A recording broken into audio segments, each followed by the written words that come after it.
Hey hello, balik lagi di channel Spoiler Moon dan kita akan lanjutkan lagi kisah hidup Fang Yuan.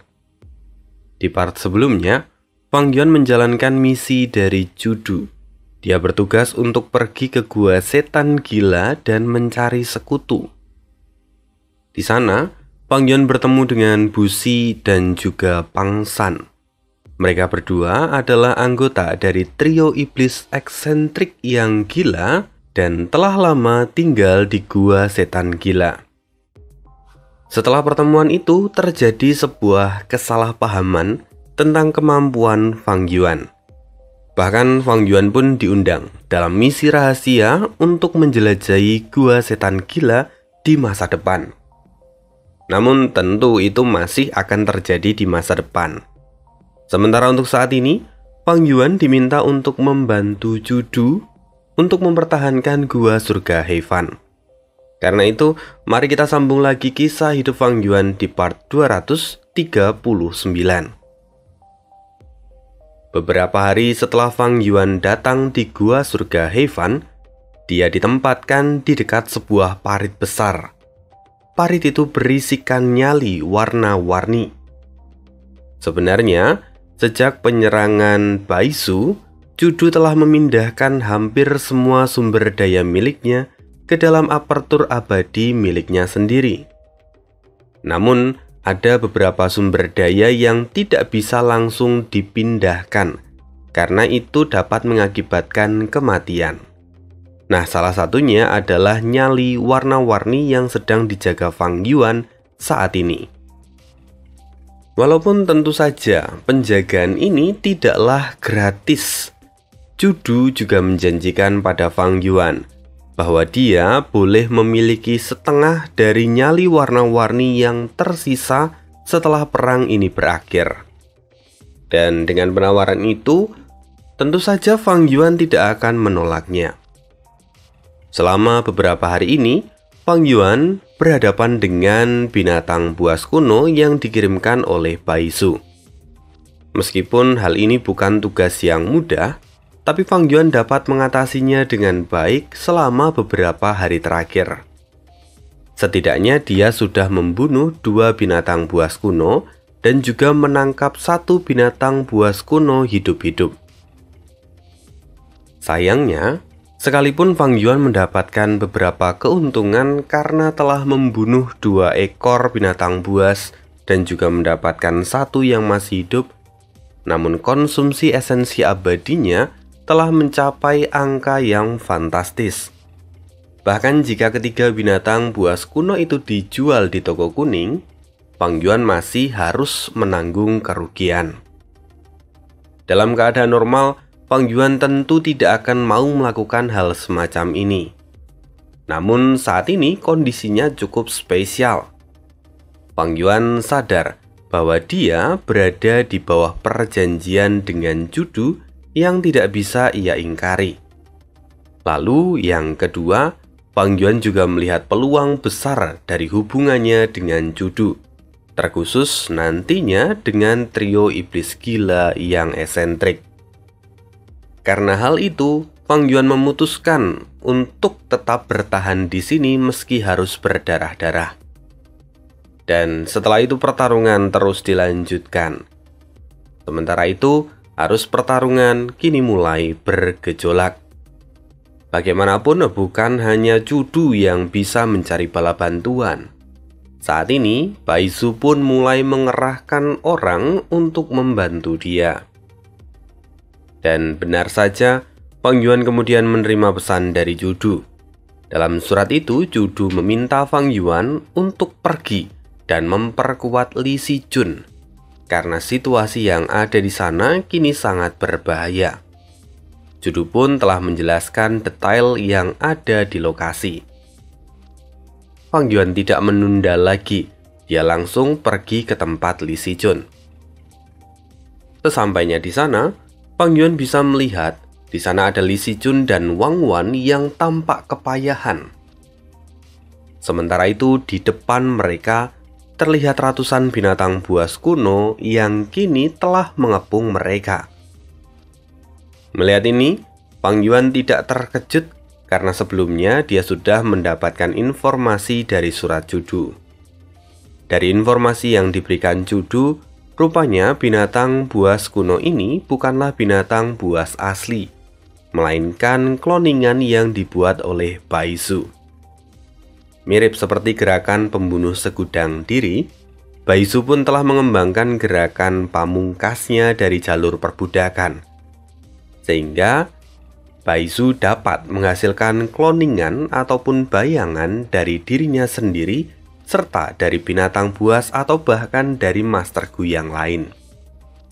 Ditambah dengan jalur perbudakan yang ia kembangkan, Judu mampu mengendalikan semua kloningan itu. Bahkan, kloningannya pun dapat mengendalikan kloningan yang lain. Sungguh itu adalah pengaturan yang kompleks, dan bahkan Fang Yuan sendiri belum tentu bisa menirunya. Kemudian setelah itu, Fang Yuan kembali memeriksa seluruh area itu. Dia kini sedang mencoba mencari tahu di mana keberadaan tubuh utama dari binatang buas kuno yang sedang mengepung mereka. Karena berdasarkan informasi Judu, Baizu dapat menciptakan bayangan binatang buas selama dia memiliki binatang buas itu. Dan ini juga menjadi kelemahan dari gerakan pembunuh Baizu. Karena selama tubuh utama dari binatang buas itu dibunuh, maka semua kloningannya juga akan ikut mati. Tapi sayang, sejauh mata memandang, Fang Yuan tidak bisa menemukan tubuh asli dari binatang buas yang sedang bersembunyi di antara ratusan kloningan yang ada di sana. Oleh karena itu, Fang Yuan lalu merubah metodenya. Dia menggunakan segudang diri dan mulai menyerang para binatang buas yang ada di depannya. Namun meski segudang diri itu mirip dengan kloningan milik Baizu, tapi jarak kekuatan di antara keduanya terlampau jauh. Oleh karena itu, jiwa-jiwa Fang Yuan dihancurkan dengan mudah oleh kloningan binatang buas milik Baizu. Fang Yuan lalu kembali mengubah metodenya. Dia kini menggunakan tangan raksasa, menggabungkan jiwa-jiwa yang ada untuk meningkatkan kekuatan tangan raksasa. Dan akhirnya perubahan pun mulai terlihat. "Au! Abang Liu ganteng!" teriak Li Sijun saat melihat pertarungan Fang Yuan. Sementara Wan Wang, tentu dia masih emosi dan marah karena Fang Yuan sebelumnya telah mengecewakan dirinya. Sejak penyerangan di tanah terberkati elang besi, mereka berdua itu terus dikejar-kejar oleh bawahan Baizu yang lain, sehingga pada akhirnya mereka tidak punya pilihan lain selain bergabung dengan Judu di Gua Surga Heifan. Kini pertarungan dilanjutkan. Fang Yuan masih berupaya membereskan semua kloningan binatang buas yang ada di sana. Dan di saat yang sama, kita akan berpindah menengok kondisi di pegunungan bersalju. Seperti yang kita ingat, bahwa Nyonya Wan Shou, istri dari leluhur Suehu, saat ini sedang menyempurnakan keberuntungan yang menyaingi surga. Meskipun sebelumnya sempat diceritakan bahwa mereka telah menyelesaikan tahap 1, namun rupanya seiring berjalannya waktu mereka menemui rintangan di tahap kedua.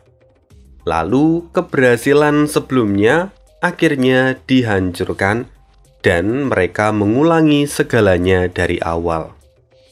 Selama proses ini, rupanya Nyonya Wan Shou telah gagal sebanyak 3 kali.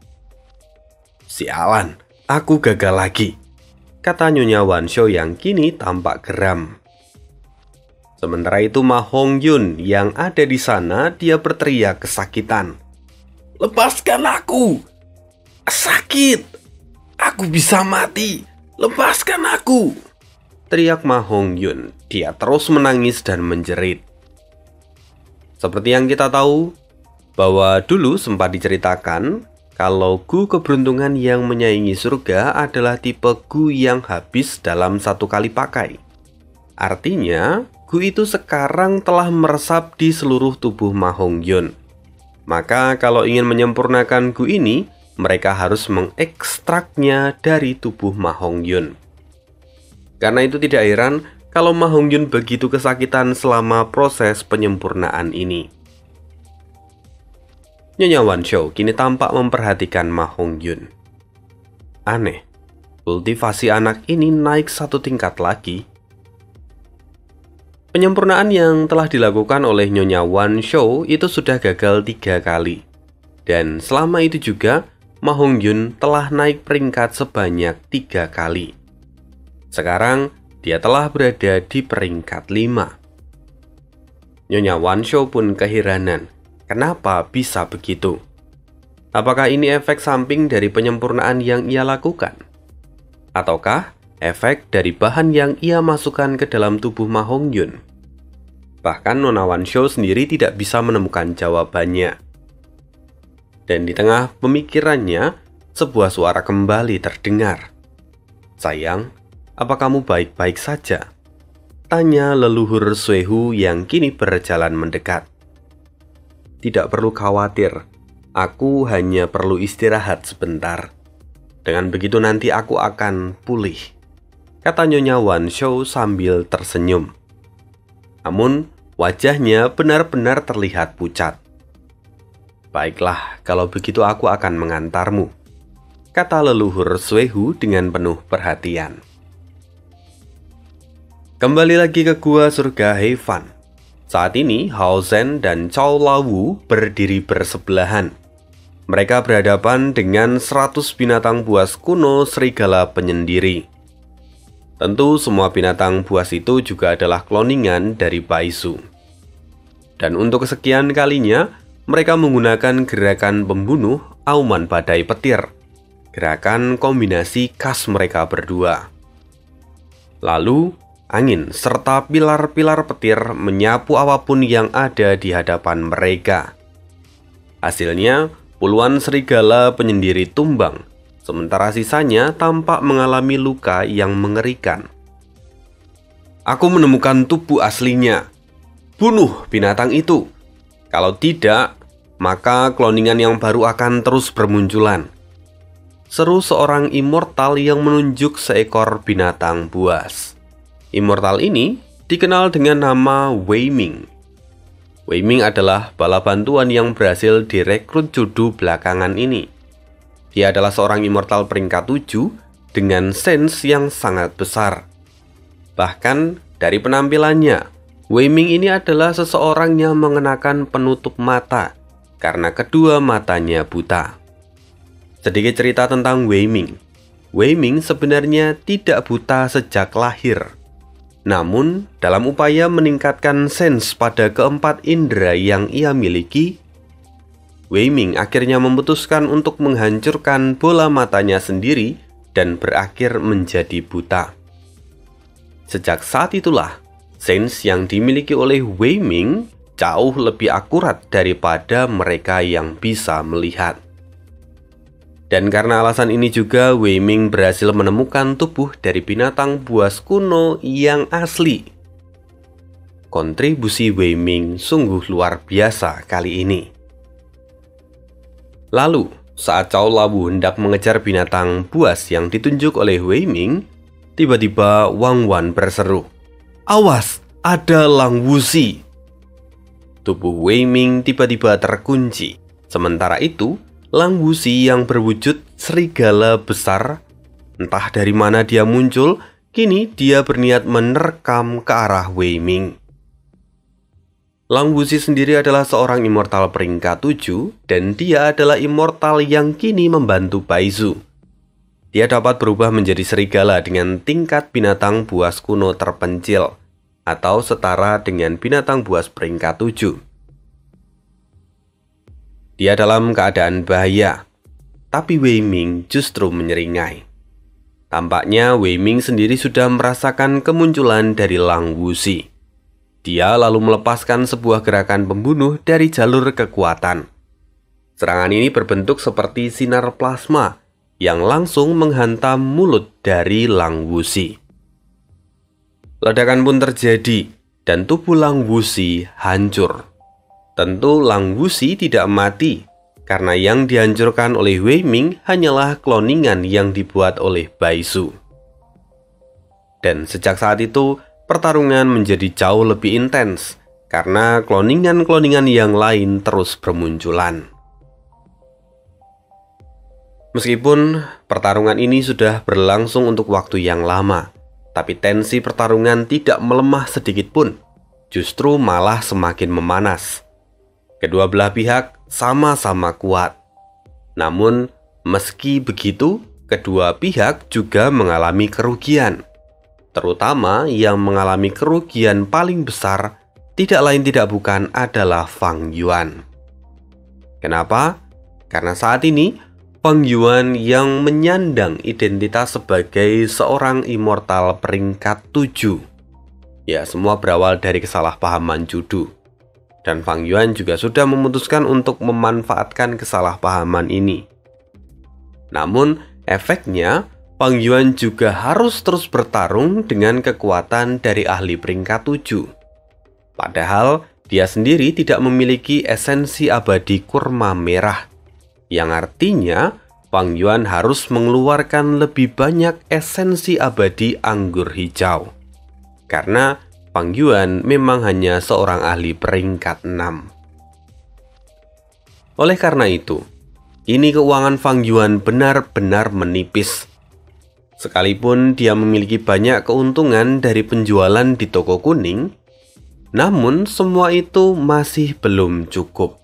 Bahkan Fang Yuan juga sudah mulai menjual binatang buas miliknya untuk menambal kerugian yang ia alami. Situasinya kini menjadi semakin rumit. Fang Yuan berpikir bahwa dia harus segera mengakhiri pertempuran ini. Oleh karena itu, Fang Yuan kemudian mengambil pilihan yang sebenarnya tidak ia inginkan. Fang Yuan mencoba menghubungi Lang Ya. Dia menyarankan kepada Lang Ya untuk menggunakan kekuatan Lang Ya dan memberikan bantuan pada pertempuran ini.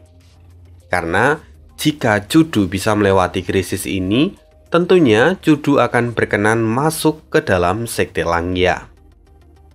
Mengundang Judu memang adalah keinginan dari Lang Ya. Dia berniat untuk meningkatkan kekuatan sekte Lang Ya. Tapi Lang Ya sendiri bukanlah orang bodoh. Dia berkata bahwa dia tidak akan membantu dalam masalah ini. Kenapa? Karena berurusan dengan ahli peringkat 8 adalah tindakan yang bodoh. Meskipun dulunya Lang Ya adalah seorang ahli peringkat 8, tapi sekarang dia hanyalah roh tanah, dan dia baru membangun sekte Lang Ya. Maka kalau dia mau berhadapan dengan ahli peringkat 8, jelas itu adalah pilihan yang bodoh. Lang Ya lebih memilih untuk mencari jalan lain di masa depan, sebelum akhirnya merekrut Judu. Alhasil, rencana Fang Yuan untuk memanfaatkan sekte Lang Ya pun kini gagal. Situasi semakin memburuk. Fang Yuan kembali mencari ide. Dan kemudian dia mendapatkan satu. Dia segera menyampaikannya pada Judu. Beberapa hari pun berlalu. Segala macam desas-desus kini mulai menyebar di dataran utara.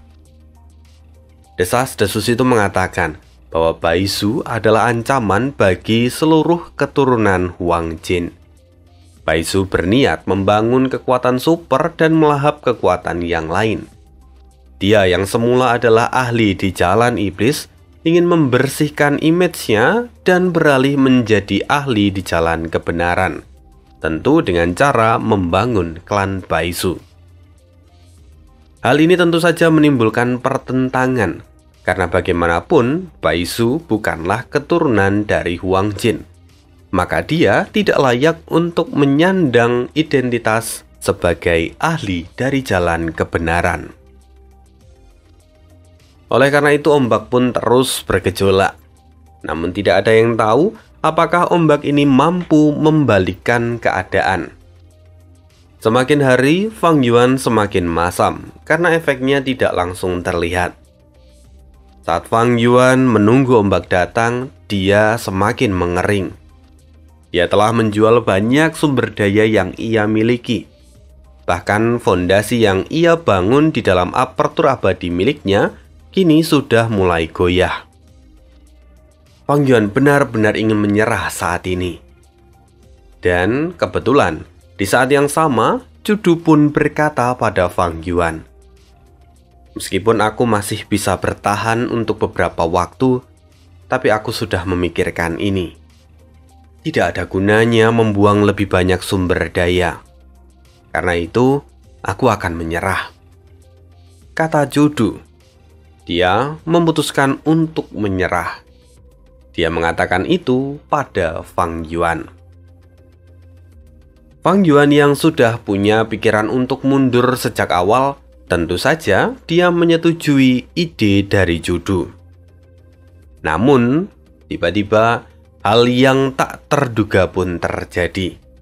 Saat mereka baru selesai berdiskusi, tiba-tiba kondisi di dataran utara mulai berubah.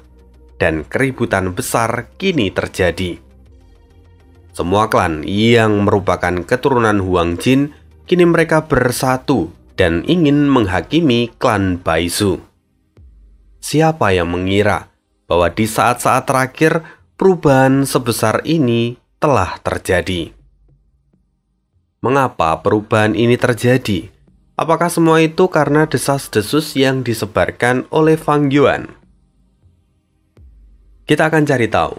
Kita kembali ke beberapa hari yang lalu. Ini waktunya mundur. Lokasinya di Surga Panjang Umur. Surga Panjang Umur adalah base camp sekaligus organisasi yang dulu dibangun oleh The Great Sun. Yang mana tujuannya adalah untuk menjamin kelangsungan serta pelestarian dari keturunan Huang Jin.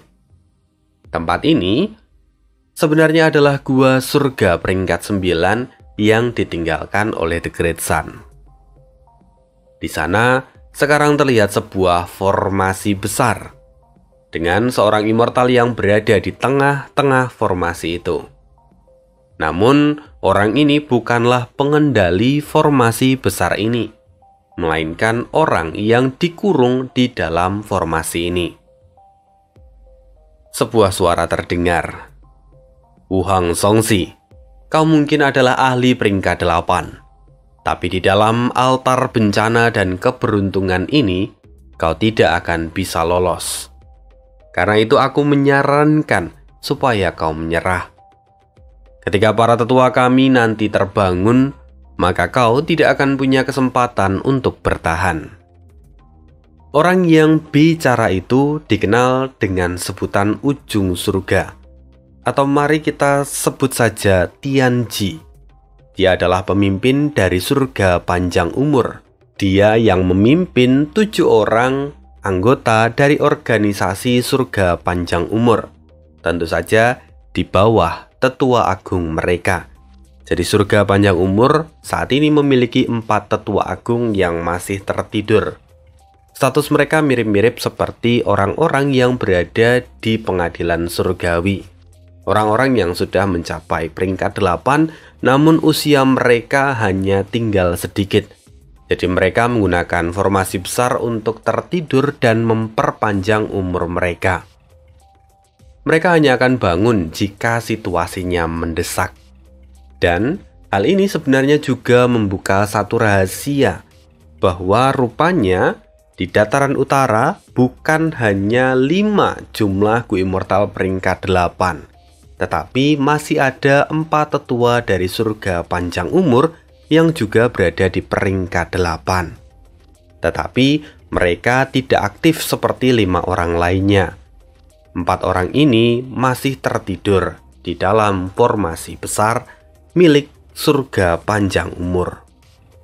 Kembali lagi, rupanya orang yang saat ini dikurung di dalam formasi besar itu adalah Grandmaster 5 elemen. Salah satu peringkat 8 di dataran utara. Tapi mari kita sebut Grandmaster 5 elemen ini dengan nama Wuhang Songxi. Mendengar perkataan Tianji, Wuhang Songxi tertawa. "Apa kau begitu bangga dengan altarmu ini?" Kalian para orang tua telah lama menggabungkan kekuatan dan memanipulasi altar ini untuk menekanku. Namun, kalian bahkan belum bisa menembus lapisan pertama dari cincin 5 elemen milikku. Jadi, apa kalian masih punya wajah untuk memintaku menyerah?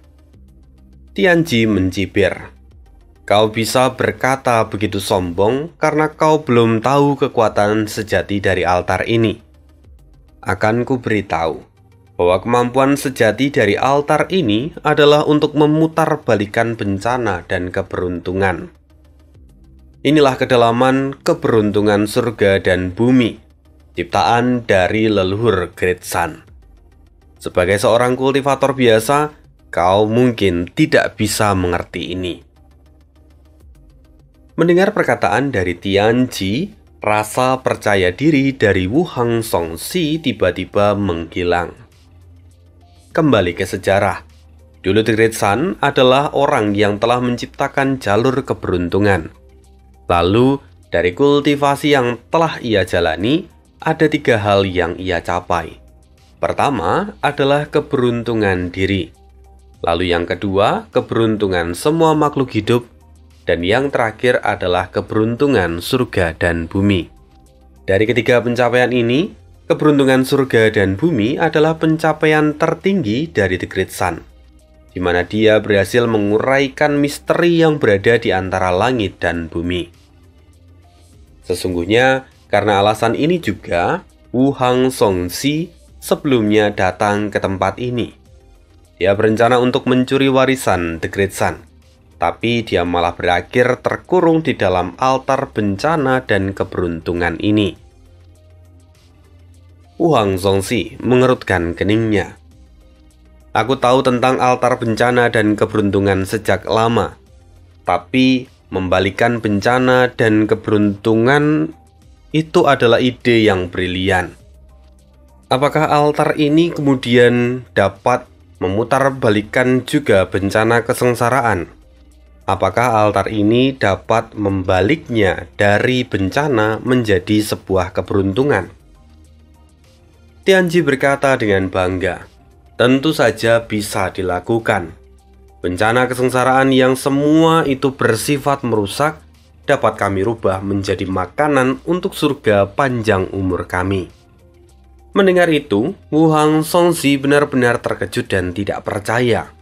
Gua surga panjang umur adalah gua surga peringkat 9 dan belum menyerap pecahan dari 9 surga. Tetapi dengan altar bencana dan keberuntungan, kalian bisa melewati semua bencana kesengsaraan yang datang. Itu sungguh luar biasa. Mendengar itu Tianji tertawa. Tentu saja. Sayang sekali bahwa meski kau sudah berada di peringkat 8, kau bahkan tidak mengetahui tentang dasar dari bencana kesengsaraan. Wu Hang Songxi adalah seorang yang sejak muda sangat mudah penasaran. Dia bahkan rela berbohong dan menjadi murid dari banyak guru untuk mendapatkan informasi.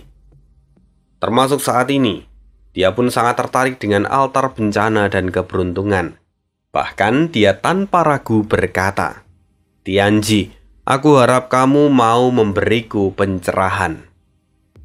Tianji berpikir sejenak. Dia mengingat bahwa hasil sudah ditentukan. Pada akhirnya, Wu Hang Songxi akan mati di dalam formasi ini. Dan lagi pula, Tianji juga sudah mendengar tentang masa lalu dari Wu Hang Songxi yang sangat haus akan ilmu pengetahuan. Karena itu, rasa-rasanya tidak masalah untuk memberitahunya sekarang. Maka, Tianji pun berkata, kalau begitu aku ingin kau menjawab pertanyaanku. Pertama, mengapa manusia mengalami bencana kesengsaraan? Karena manusia adalah roh segala sesuatu di dunia. Jawab Wu Hang Songxi. Tianji bertanya lagi, kalau begitu, apakah hanya manusia yang mengalami bencana kesengsaraan? Ya, tentu saja, jawab Wu Hang Songxi. Tianji tersenyum. Dia berkata, faktanya bukan hanya manusia, Tetapi varian manusia, binatang buas, dan bahkan tumbuhan terpencil pun, mereka juga mengalami bencana kesengsaraan. Bencana kesengsaraan sendiri adalah bentuk dari prinsip dunia, di mana surga akan menyeimbangkan keuntungan dan kerugian. Surga tidak pernah memihak.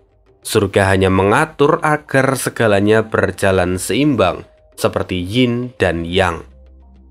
Karena itu, segalanya akan mengalami bencana kesengsaraan kalau mereka tumbuh terlalu kuat.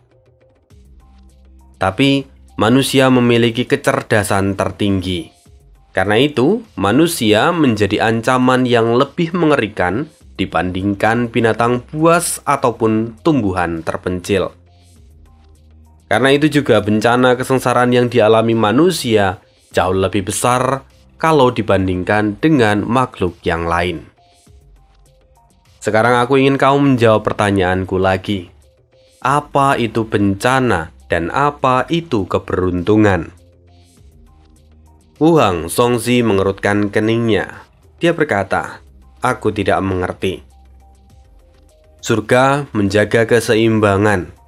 Berarti bencana itu disebut menghilangkan surplus dan keberuntungan mengisi defisit. Tianji lalu berkata, "Kau sudah memberikan jawaban yang benar." Lalu The Great Sun menciptakan jalur keberuntungan, di mana jalur ini sebenarnya mengincar cara kerja dari surga. Keberuntungan dari warisan sejati mengisi keberuntungan diri sendiri. Keberuntungan semua makhluk hidup menghilangkan surplus orang lain untuk mengisi keberuntungan diri sendiri. Lalu keberuntungan bumi dan surga menghilangkan surplus surga dan bumi untuk mengisi keberuntungan diri sendiri. Mendengar semua itu, Wang Songzi pun terkejut. Jadi begitu. Sekarang aku mengerti. The Great Sun telah menggunakan jalur keberuntungan miliknya untuk mendapatkan keberuntungan dari segala sisi. Dengan begitu, maka keberuntungannya akan meningkat sampai titik tertinggi. Pantas saja, di masa lalu The Great Sun tidak memasuki pengadilan surgawi, bahkan dengan segala pencapaian yang ia miliki. Analisis dari Wuhang Songzi sungguh sangat tepat, karena pengadilan surgawi beroperasi di bawah kehendak surga.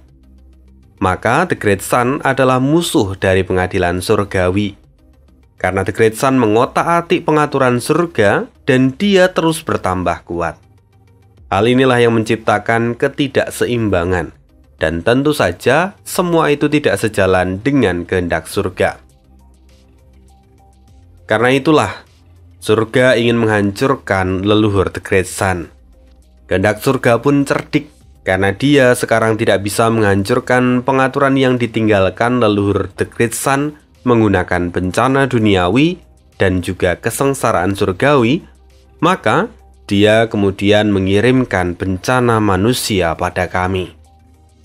Sayang sekali bahwa kau yang adalah seorang peringkat 8 rupanya jatuh dalam tipu muslihat dari kehendak surga, kata Tianji sambil mengejek. Mendengar itu, Wuhang Songzi pun tertawa.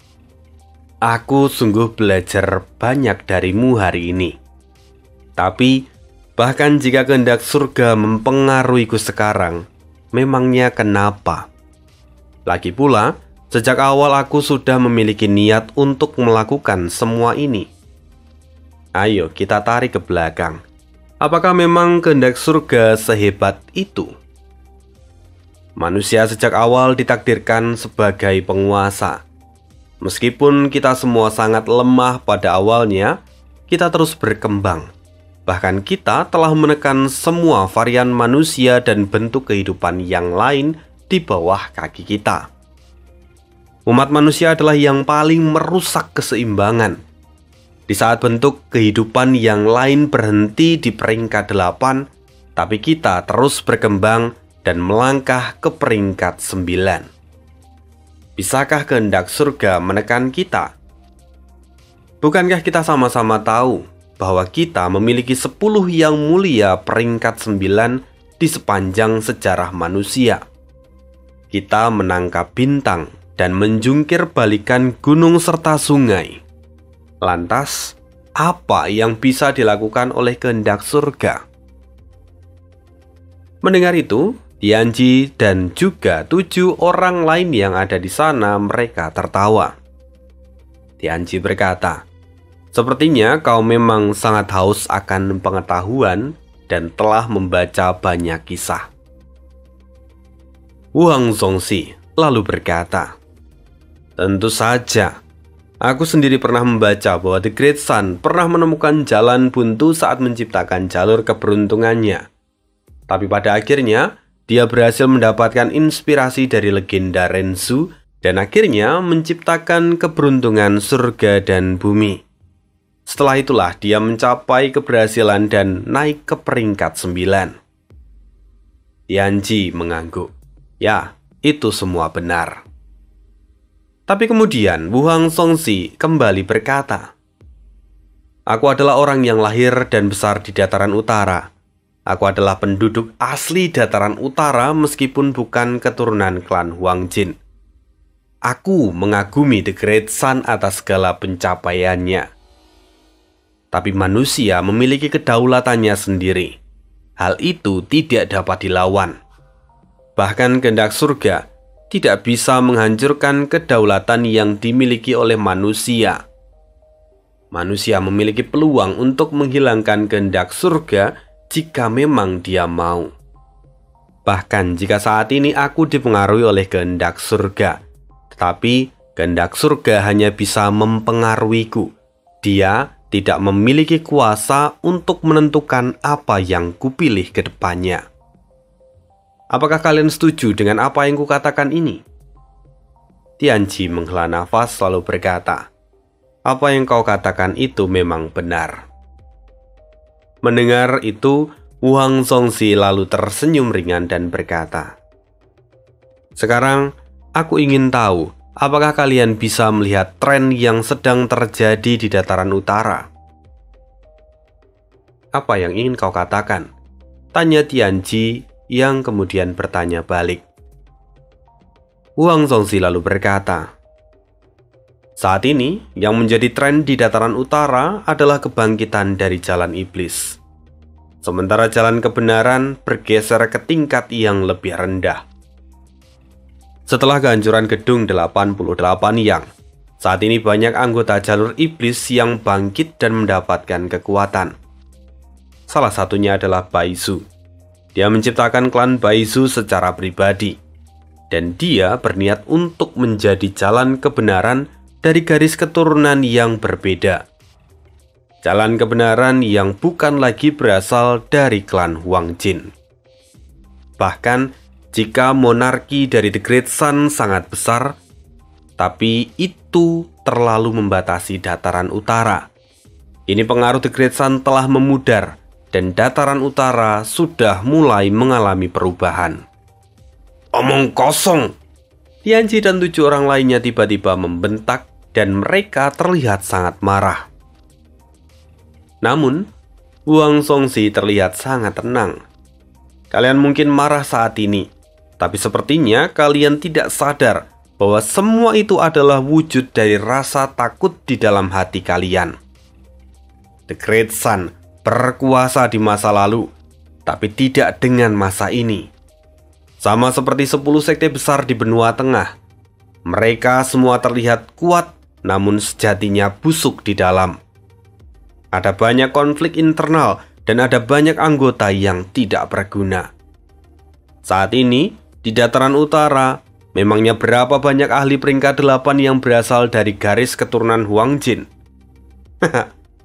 Leluhur tua Suehu adalah ahli dari jalan iblis. Aku juga dari jalan iblis. Baizu semula juga dari jalan iblis, meski sekarang dia mencoba untuk membangun jalan kebenaran. Kami bertiga adalah contoh yang tidak memiliki darah dari klan Huang Jin. Tidak hanya itu, Pangeran Feng Xian, dia adalah anggota dari klan Gong. tapi dia juga bukan dari klan Huang Jin. Satu-satunya ahli peringkat 8 yang memiliki darah dari klan Huang Jin hanyalah Yao Huang.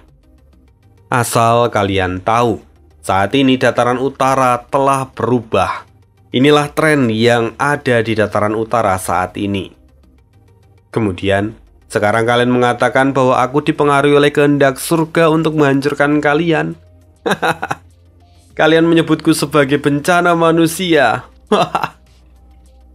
Kalian harus sadar bahwa The Great Sun yang kukagumi itu telah lama mati. Reputasinya bahkan tidak lagi mengintimidasiku sekarang. Selain itu ada lebih banyak immortal yang tidak puas dengan klan Huang Jin. Mereka juga menginginkan kekayaan kalian. Asal kalian tahu bahwa kedepannya dataran utara akan dipenuhi dengan pertempuran. Aku hanyalah salah satu yang datang ke tempat ini, dan kedepannya aku yakin akan lebih banyak kekuatan yang akan berdatangan. Siapkah kalian menghadapi mereka? Mendengar itu, seketika Tianji dan 7 orang lainnya terdiam. Setelah beberapa waktu, Tianji berkata, "Peringkat 8 memang luar biasa. Kau juga luar biasa. Sekarang aku bisa memahami niatmu. Bahwa daripada dihancurkan oleh tren ini, kau ingin kami mengendarai arus dan bergabung dengan tren ini. Kau ingin kami meniru klan Gong untuk menerima lebih banyak immortal dan merekrut peringkat 8 seperti dirimu. Bukankah begitu?" Huang Zongzi pun tertawa. "Kita tidak pernah memiliki perseteruan yang dalam, maka wajar kalau kita masih bisa membangun kerjasama. Aku tahu kalian pasti masih berpegang pada keempat tetua kalian. Tapi asal kalian tahu bahwa meski mereka adalah ahli peringkat 8, mereka tidak bisa bergerak dengan bebas. Mereka memiliki batas umur yang membelenggu mereka. Sementara aku tidak punya masalah seperti mereka." Mendengar itu, Tianji pun tertawa dengan suara lantang. "Kau benar-benar memandang rendah fondasi dari klan Huang Jin. Bahkan sepertinya kau benar-benar meremehkan leluhur The Great Sun. Asal kau tahu, jika bukan karena dirimu, kami pasti sudah membangun kembali gedung 88 Yang. Dan kalau itu adalah masalah klan Baisu, asal kau tahu, jika kami mau, mereka akan hilang dalam sekejap." Sekarang kalian benar-benar menjadi sombong. Kalian bukanlah keturunan dari Huang Jin. Apa kalian pikir kalian layak? Akan kutegaskan saat ini bahwa satu-satunya jalan kebenaran yang ada di dataran utara adalah klan Huang Jin. Segera setelah mengatakan itu, Tianji mengirimkan surat dan menyebarkan ke seluruh dataran utara. Salah satu surat itu tiba di pedalaman klan Liu. Tetua tertinggi mereka menerima surat itu dengan sangat terkejut. Ini dekret dari surga panjang umur. Dia segera berlutut dan menerimanya. Klan Liu adalah salah satu kekuatan super yang berasal dari keturunan klan Huang Jin. Dia membaca bahwa surat yang dikirimkan oleh surga panjang umur adalah perintah agar seluruh klan yang memiliki garis keturunan Huang Jin berkumpul dan bersatu. Semuanya harus bekerja sama dan menyingkirkan klan Baisu. Segera keributan besar pun terjadi di seluruh dataran utara. Meskipun sebelumnya keturunan klan Huang Jin yang membentuk klan-klan baru, mereka saling berseteru, tetapi setelah mendapatkan perintah ini, semuanya serempak bersatu. Mereka bergerak bersama dan mencoba untuk menyerang klan Baisu. Keributan besar ini tentu saja menakutkan bagi klan Baizu, dan berita ini akhirnya sampai di telinga Baizu. Mendengar semua itu, Baizu pun sampai bergetar. Ini adalah masalah yang serius. Dia tidak lagi bisa berurusan dengan Judu di saat klan yang ia bangun telah menjadi incaran dari seluruh keturunan klan Huang Jin. Ini adalah akhirnya. Baizu hanya bisa menyerah pada Judu dan berhenti menyerang Gua Surga He-Fan. Lalu di saat yang sama, di dalam Gua Surga He-Fan, sebelumnya baik itu Fang Yuan ataupun Judu telah sepakat untuk menyerah. Namun sebelum mereka mendeklarasikan keputusan mereka, Baizu telah menghentikan serangannya. Dan beberapa saat kemudian, Judu akhirnya mendapatkan berita tentang deklarasi perang yang diberikan oleh klan Huang Jin pada keturunan Huang Jin. Judu mendapatkan berita tentang deklarasi perang pada klan Baizu dari keturunan Huang Jin. Tentu ini adalah berita yang sangat menggembirakan. Mereka sebelumnya berada di titik paling kritis, dan sekarang tiba-tiba segalanya berubah. Fang Yuan berkata, "Sepertinya surga panjang umur akhirnya turun tangan dan mengeluarkan dekret untuk mengatasi klan Baizu." Judu pun berkata, "Benar, sepertinya itu adalah satu-satunya alasan yang mampu menjelaskan situasi saat ini. Namun, kenapa mereka mengeluarkan dekret untuk melawan Baizu?" Fang Yuan menjawab, "Entah apa yang menjadi alasan mereka, tapi kita harus memanfaatkan keadaan ini. Kita memiliki Gu Tidak dan Gu Peduli. Kita bisa menggunakannya untuk membangun aliansi dengan Baizu," kata Fang Yuan. "Ah, kau benar." Mata Judu pun berbinar. Lalu segera Judu mengirimkan surat pada Baizu. Dia menawarkan perjanjian aliansi, dan dalam sekejap Baizu langsung bersikap kooperatif. Dia tahu bahwa saat ini klannya dalam bahaya kehancuran. Dia lalu menerima penawaran dari Judu. Dan sejak saat itu, kedua belah pihak setuju untuk berubah dari musuh menjadi sekutu. Dan tentu saja keadaan di dataran utara kini dengan sangat cepat berubah. Kita akan cari tahu lagi kisah hidup Fang Yuan di part berikutnya. Terima kasih, see you again in the next video dan bye.